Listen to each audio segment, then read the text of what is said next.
सीधा सा सवाल, क्या हिंदुत्व पर टुकड़े टुकड़े शिवसेना?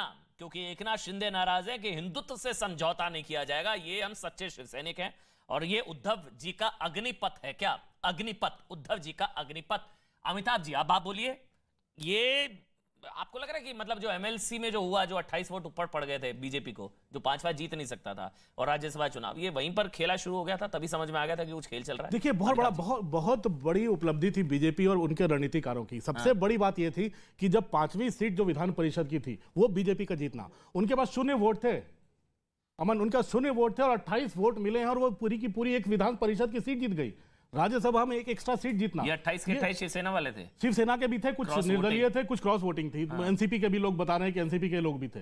तो इस संभावना से इनकार नहीं करना चाहिए। आनंद दुबे जी सुन रहे हैं कि नाराजगी पार्टी के बाकी शिव सैनिक जो एमएलए हैं उनमें भी थी। बड़ी नाराजगी इस बात को लेकर थी। अभी आनंद भाई का नहीं पता ये शिंदे कैंप से हैं, उद्धव कैंप से हैं। इनको भी बड़े फोन आ रहे थे ब्रेक में, मैं देख रहा था। आनंद भाई का भी नहीं पता अभी। आनंद भाई क्यों? बिल्कुल सही कह रहा हूं आनंद भाई, मतलब आपको भी बड़े फोन, आपका भी नहीं पता आप शिंदे कैंप में हो कल को या उधर। आवाज आ रही है? हाँ आ रही है, बिल्कुल आ रही है, बोलिए। आनंद जी, मैं आपको भी बड़े ब्रेक में अभी फोन वगैरह आ रहे थे, आपका भी नहीं पता आप शिंदे कैंप से हैं, उद्धव कैंप से हैं?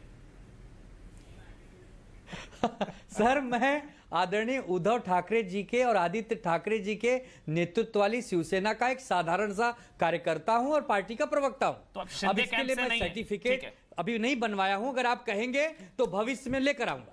अच्छा, शिंदे कैंप से नहीं है आप, ठीक है। इसी में मैं जोड़ रहा था। चलिए अमिताभ जी बोलिए। इसी में मैं जोड़ रहा था कि अगर 28 एमएलए वोट कर रहे हैं जिसमें 22 से 23 शिवसेना के हैं, इसका मतलब है कहीं ना कहीं सिस्टम में कहीं ना कहीं गड़बड़ियां हैं। हिंदुत्व एक बहुत बड़ा मुद्दा है, लेकिन विधायकों की शिकायत है। अरे सर, कहां से आंकड़ा लाते हो सर? अगर 28 सीटें, अरे उनका आंकड़ा 33 है। आप विधान परिषद की बात कर रहा हूं मैं। कैसे मुफ्त की वोट मिल गए? मुफ्त के? अरे मैं विधान परिषद की बात कर रहा हूं। विधान परिषद में शिवसेना के 2 उम्मीदवार थे, उनको मिनिमम 26 वोट देने थे, दोनों को 52 वोट मिले हैं और हमारे पास 55 थे, 3 वोट कम थे और आप कह रहे हैं कि 28 बीजेपी से लाते हैं। अच्छा, मैं बताता हूं, मैं आंकड़ा दूं आनंद भाई, आपको ऑफिशियल आंकड़ा दे दूं?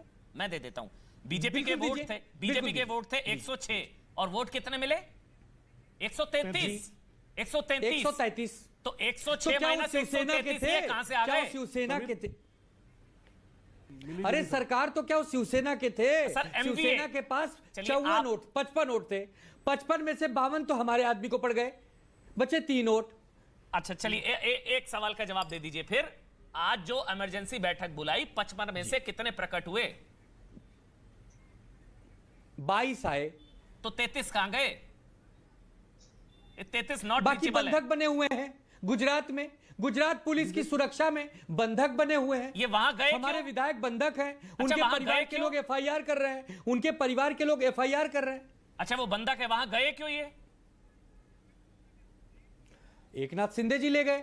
अच्छा, बीजेपी उठा के ले गई, आप ये कह रहे हैं? एकनाथ शिंदे जी ले गए। शिंदे जी किडनैप करके ले गए इनको? सब में चोर है, विधायक है। नहीं, ये बोल के ले गए कि सूरत चलना है, सूरत चलना है। अच्छा, तो वो ऐसे बोले वाले थे विधायक, क्यों जाना है, क्या करना है, कभी क्या होने वाला है? इन लोगों ने सूरत देखा नहीं था। सारे विधायक, अमन जी, बाकी विधायकों ने सारे विधायक देखा नहीं था। 10 साल से शिंदे साहब के संपर्क में रहते थे, इसके लिए वो गए वहां पर। लेकिन जब गए तो उसका एक वीडियो नहीं आ रहा, एक प्रेस कॉन्फ्रेंस नहीं आ रही, एक फुटेज नहीं आ रहा, कोई बीमार तो नहीं है, कोई बंधक तो नहीं है। और विधायकों के फुटेज या प्रेस कॉन्फ्रेंस करना कोई गलत बात है अमन जी? अच्छा, शिंदे जी क्यों चले गए? गलत बात है। शिंदे जी क्यों चले गए? एक मिनट, आपकी पुलिस तो देश भर में घूम के टूट पड़ती है। भेजिए ना महाराष्ट्र की पुलिस को। शिंदे जी क्यों चले गए? शिंदे जी कैबिनेट के मंत्री हैं, ठीक है। शिंदे जी के पुत्र सांसद हैं, ठीक है। शिंदे जी थाने महानगर पालिका के सर्वे शर्मा हैं, उसके बाद भी नाराज हो गए। कोई नाराज हो जाए तो अमन जी हम कुछ नहीं कर सकते। अच्छा, लालच नहीं है, व्यक्तिगत नाराजगी होती है। लालच वाला सत्ता लालच वगैरह कुछ नहीं है, नाराजगी है। नाराजगी क्यों है? अब ये तो शिंदे साहब बताएंगे। वो तो कह रहे हैं हिंदुत्व से समझौता नहीं, हम सच्चे शिवसैनिक हैं। तो आप लोग नकली हैं क्या? आज समझ में आया, 2.5 साल के बाद समझ में आया। सरकार के बनने के 2.5 साल के बाद ये समझ में आया कि हम हिंदुत्व के साथ हैं। ये अवधेश जी बोलेंगे। अवधेश जी 2.5 साल मलाई खा रहे थे, 2.5 साल बाद अचानक से हृदय परिवर्तन हो गया, प्रकट हो गया मन में, और ये बहुत सही सवाल है आनंद जी का। अवधेश जी आप बोलिए, 2.5 साल तो सत्ता की मलाई खा रहे, 2.5 साल बाद शिवसैनिक, ये गठबंधन तो 2.5 साल पहले हुआ था। देखिए ये कहना ठीक नहीं है कि 2.5 साल में अचानक हुआ है। अच्छा, देखिए कभी भी विद्रोह करने के पहले 100 बार सोचता है व्यक्ति, एक समय आता है। उद्धव ठाकरे और ठाकरे परिवार के खिलाफ शिवसेना में विद्रोह करना, इसको सामान्य घटना मानते हैं क्या? जहां की पुलिस और पूरा प्रशासन एक आवाज उठाने वाले को जेल में डालता है, देशद्रोह का केस होता है, उसमें इस समय साधारण घटना है क्या? इसलिए कह देना कि मलाई खा रहे थे। मैं आप लोग तो चुनावी गणित देख रहे हैं, मैं भी गणित देख रहा हूं, लेकिन मेरे लिए इसका मूल महत्व यह है कि सरकार वो रहेगी जाएगी, यह छोटा प्रश्न हो गया है। बड़ा प्रश्न यह है कि क्या वाकई अब उद्धव ठाकरे के नेतृत्व में शिवसेना का अस्तित्व महाराष्ट्र की राजनीति में इतना ही प्रभावी रह पाएगा? क्योंकि एक बार अगर विद्रोह हो गया, 22 विधायक वहां है, 33 बाहर है, तो व्यक्ति की आभा कमजोर हो जाती है, और उसके बाद फिर उस रूप में पार्टी को खड़ा करना असंभव रहा है। भारत के इतिहास में ऐसा नहीं हुआ है। इसलिए मेरी दृष्टि में आज का विद्रोह शिवसेना के प्रभावी पार्टी के रूप में अस्तित्व के पतन का शुरू हो गया। सरकार तो आएगी जाएगी रहेगी। मैं ये पूछ रहा हूं कि इस समय एकनाथ शिंदे ने क्या कहा है? 25 मिनट तो बात हो गई उद्धव ठाकरे साहब को। अब उद्धव ठाकरे से बात में अगर कह रहे हैं कि भैया मैं नहीं आने वाला हूं, अगर आप भाजपा के साथ जाते हैं तभी मैं आऊंगा, नहीं तो मैं विद्रोह करूंगा, मैं सरकार को गिरा दूंगा। तो ये कोई सामान्य घटना आपको लग रही है क्या? भाजपा के साथ आना मतलब विचारधारा आना। अवधेश जी, जो संजय राउत हैं, जो उनके ये बहुरंगी सेना के अब अकुशल जो है एक छाया सेनापति बने हुए। आनंद जी एक मिनट पहले अवनीश अवस्थी और अमिताभ जी बोलेंगे। के आधार पर हम मजबूत हैं। ठीक है, तो फिर ऐसे में अवनीश अवस्थी जी शिवसेना और उसके आधार पर मजबूत है, तो पता चला कि वो सीमेंट नहीं होकर मोमबत्ती है। अभी अवस्थी जी कह रहे थे, मैं पूछ रहा हूं शिव सैनिक से कि एक और ज्ञान वापी की लड़ाई चल रही है, मथुरा की लड़ाई चल रही है, और शिव सैनिक को लगता है कि हम चुप बैठे, वो बर्दाश्त करेगा क्या? उत्तर प्रदेश में मस्जिदों से लाउड स्पीकर हटाई जा रही है, सड़कों से नमाज खत्म हो गया, ये मांग शिवसेना की थी।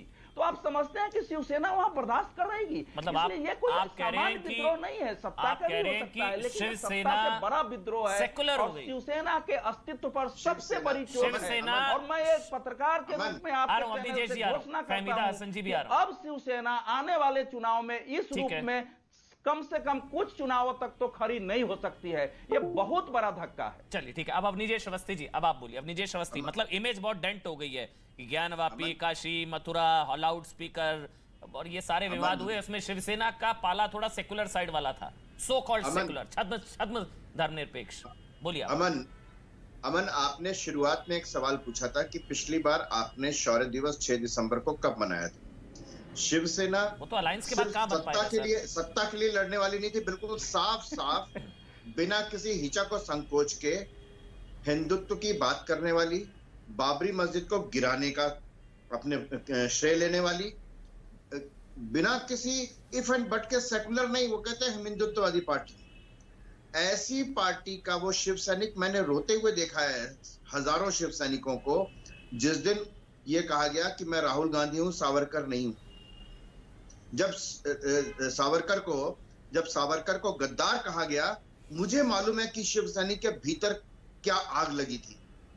मुझे मालूम है कि शिव सैनिक ने देखा कि औरंगजेब की मजार पर सजदा करने वाला व्यक्ति इस सरकार को, जिस सरकार का अंग, जिस सरकार का नेतृत्व शिवसेना कर रही है, उस सरकार को समर्थन दे रहा है, उस सरकार को वोट दे रहा है, और वो ले रही है वो। अच्छा, तो ये रीजन सारे की आंखें निकाल ली थी। ये सारे रीजन हो सकते हैं। सवाल सिर्फ सत्ता का नहीं है। ये मैं कह रहा हूं, अवधेश जी ने कहा कि सवाल सरकार का नहीं है, पार्टी का है। ये ठीक है, पार्टी खत्म हो रही है। पार्टी का जो बेस था, जो ग्राउंड था, जिस जमीन पर खड़ी हुई थी पार्टी, जब वो जमीन ही नहीं रही, तो पार्टी कहां से रहेगी वो? अमिताभ जी, बताइए ना। अमिताभ जी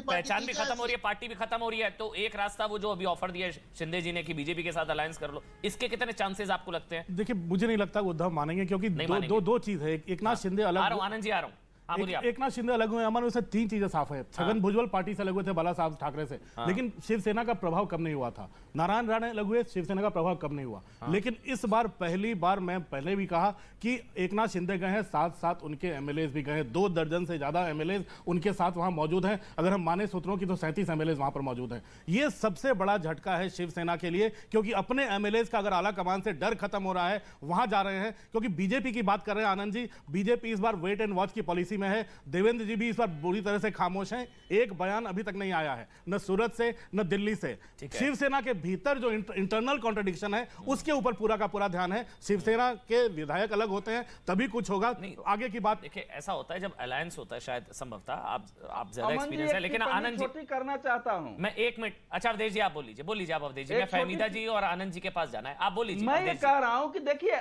आइडियोलॉजी से हटना और राजनीति पर प्रभाव डाला है।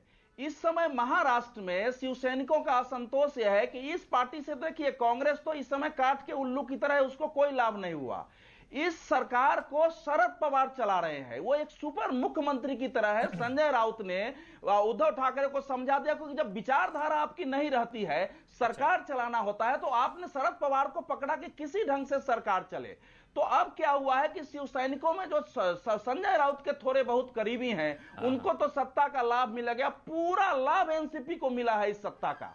तो आइडियोलॉजी हटने के साथ साथ पार्टी का प्रभाव कमजोर हुआ और नेता शरद पवार बन गए हैं। तो इसके कई कारण आपको दिखाई देंगे विद्रोह के, लेकिन मूल बात वही है कि एक एक शिव सैनिक जो कम से कम 45 साल से ऊपर का है, वो महसूस कर रहा है कि हमारी पार्टी खत्म हो रही है, क्योंकि जब विचारधारा नहीं तो पार्टी कहां से रहेगी। तो ये एक बड़ी घटना। मैं एक लाइव डेमो कर लेता हूं कि हो सकता है आनंद भाई भी सच्चे शिव सैनिक है, मैं जानता हूं उनको, कई बार सालों साल डिबेट करी है, सच्चे शिव सैनिक है, ये सावरकर के खिलाफ सुन नहीं सकते हैं, मुस्कुरा रहे। 6 दिसंबर शौर्य दिवस अभी भी मानते हैं आप? अंदर से सच बताइएगा, 6 दिसंबर बाबरी विध्वंस को क्या आप आनंद भाई सच्चे शिव सैनिक कहेंगे कि हाँ अमन जी 6 दिसंबर आज भी मेरे लिए शौर्य दिवस है, हाँ या ना?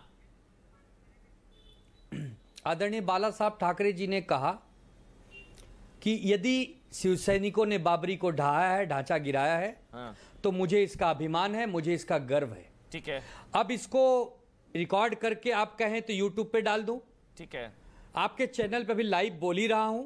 6 वीर दिसंबर सावरकर जी हमारी आत्मा में है, हमारे मन में है, हमारे दिल में है। आखिरी बार कब 6 बनाया दिसंबर हमारे लिए शौर्य दिवस? तो पहले भी था, आज भी है, कल भी रहेगा। मैं नहीं समझ रहा, जी आप पूछना क्या चाह रहे हैं? मैं क्या पूछना चाह रहा हूं, अभी पता लगेगा, अभी पता लगेगा, खुलकर पूछता हूं। आपकी सहयोगी बैठी है नीचे फहमीदा, बिल्कुल, अभी यही लाइव सरकार चला रहे हैं ना फहमीदा जी। 6 दिसंबर शौर्य दिवस या काला दिवस?